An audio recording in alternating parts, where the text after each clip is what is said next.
VR high స్కూల్కి సంబంధించినటువంటి అంశం. మా సార్ చెప్పాడు, చంద్రశేఖర్ రెడ్డి గారు ఒక ప్రైవేట్ విద్యా సంస్థ నడిపేటటువంటి 2 సంవత్సరాల క్రితం 3 సంవత్సరాల క్రితం ప్రత్యక్ష రాజకీయాల్లోకి వచ్చి టీచర్స్ ఎమ్మెల్సీగా ఎన్నికైనటువంటి చంద్రశేఖర్ రెడ్డి గారు విఆర్ హై స్కూల్కి సంబంధించి నారాయణ సార్ గారి మీద, అందులో జరిగేటటువంటి లోపాల మీద అనేక రకమైన ఆరోపణలు, అభియోగాలు మాట్లాడడం జరిగింది.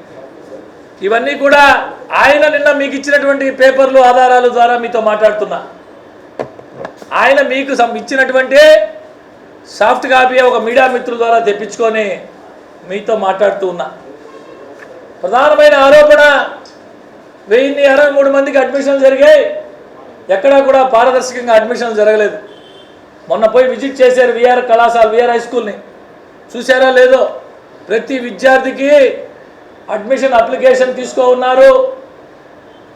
అడ్మిషన్లప్పుడు ఏదైతే పారదర్శకంగా ప్రభుత్వం హై స్కూల్లో జరగాల్సిన విధానాలు ఉన్నాయో దాని ప్రకారమే అడ్మిషన్ అన్నీ కూడా జరిగినాయి. మీరు పోయి వెరిఫై చేసుకోవచ్చు అని చెప్పి ఈ సందర్భంగా తెలియజేస్తాం. ఇకపోతే ప్రభుత్వ పాఠశాలలో చదివే విద్యార్థులే కాకుండా కార్పొరేట్ కళాశాలలో చదివేటువంటి పిల్లలు కూడా ఇక్కడ చేరున్నారు. ఇవిగో నా దగ్గర ఆధారాలని చెప్పి సార్ ఇవ్వడం జరిగింది. అయ్యా చంద్రశేఖర్ రెడ్డి గారు, నేను పేదవాడిని, నాకు నెల జీతం 10,000 15,000 వస్తుంటే నాకు బిడ్డ ఉంటే ఆ బిడ్డను మంచి చదువు చదివించుకోవాలనుకుంటా. మీలాంటి డబ్బున్న వాళ్ళ దగ్గర అప్పో సప్పో చేసి పక్కన ఉన్నటువంటి స్కూల్లో చదివించుకునే ప్రయత్నం చేస్తా. ఆ చదివించుకునే క్రమంలో ఈరోజు ప్రభుత్వమే నారాయణ సార్ గారి చొరవతో, అత్యున్నత ప్రమాణాలతో, అంతర్జాతీయ ప్రమాణాలతో ఒక కళాశాల ఏర్పాటు చేశారని చెప్పి అక్కడ అప్లై చేసుకొని చేర్పించుకుంటే దాన్ని కార్పొరేట్ కళాశాలను తీసుకొచ్చి చేర్పించారని చెప్పి మాట్లాడుతున్నాం.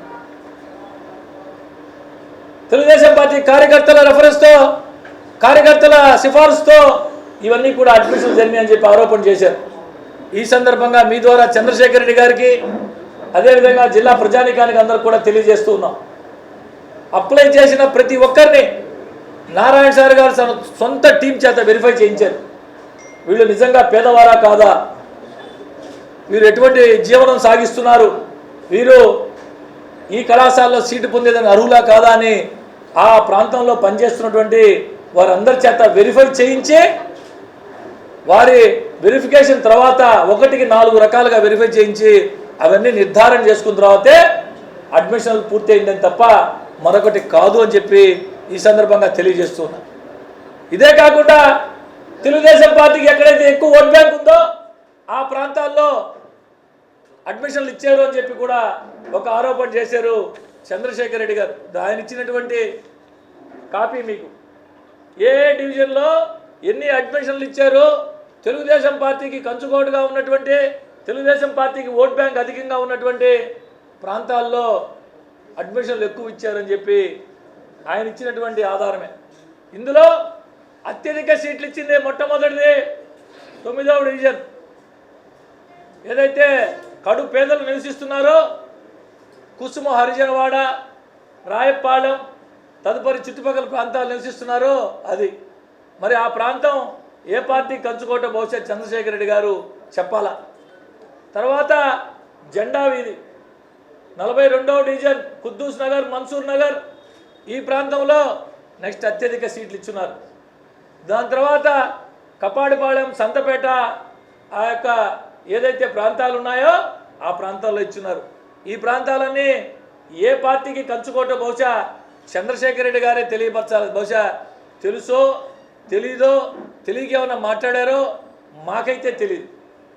నేనేదైతే చెప్తున్నానో అవి నేను చెప్పే మాట కాదు, ఆయన ఇచ్చినటువంటి కాపీ ఇది మీ అందరి దగ్గర ఉంది, మీరు వెరిఫై చేసుకోవచ్చు.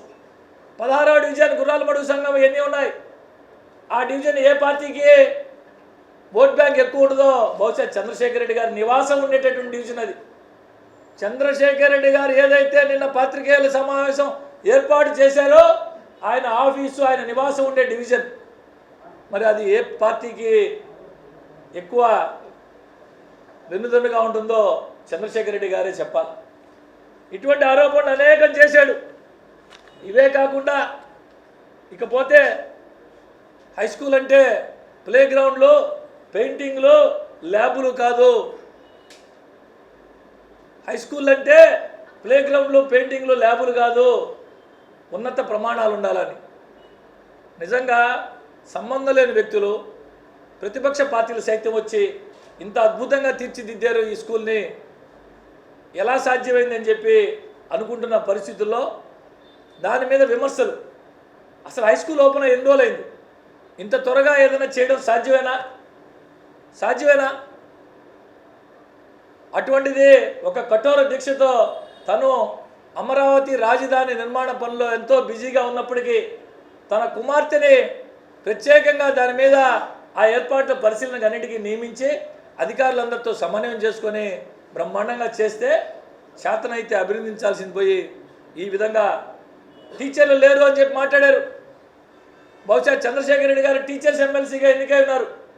టీచర్స్ ఏ పాఠశాలలో ఎంతమంది ఉన్నారు? గత 5 సంవత్సరాలు వైఎస్ఆర్ కాంగ్రెస్ పార్టీ ప్రభుత్వంలో ఏ ప్రభుత్వ స్కూల్లో పూర్తి స్థాయిలో టీచర్లు ఉన్నారో బహుశా సార్కి తెలుసో లేదో. నెల్లూరు నగరపాలక సంస్థ గురించి అన్నీ తెలిసిన వాడిగా చెప్తున్నా, వెరిఫై చేసుకోమని మీ ద్వారా చెప్తున్నా. తొందరలో అన్నీ పూర్తవుతాయి. అదేమంటే సచివాలయంలో పనిచేసే సిబ్బందిని తీసుకొచ్చి పాఠాలు చెప్పిస్తున్నారు. మాడు బీఈడి చదువుకొని ఉన్నత చదువులు చదువుకొని ఉన్నటువంటి వాళ్ళని వారి చేత పూర్తిగా టీచర్ నియామకం పూర్తయ్యే లోపల చదువులు చెప్పిస్తే, పాఠాలు చెప్పిస్తే తప్పెలా అవుతుందో మాకైతే అర్థం కావట్లేదు.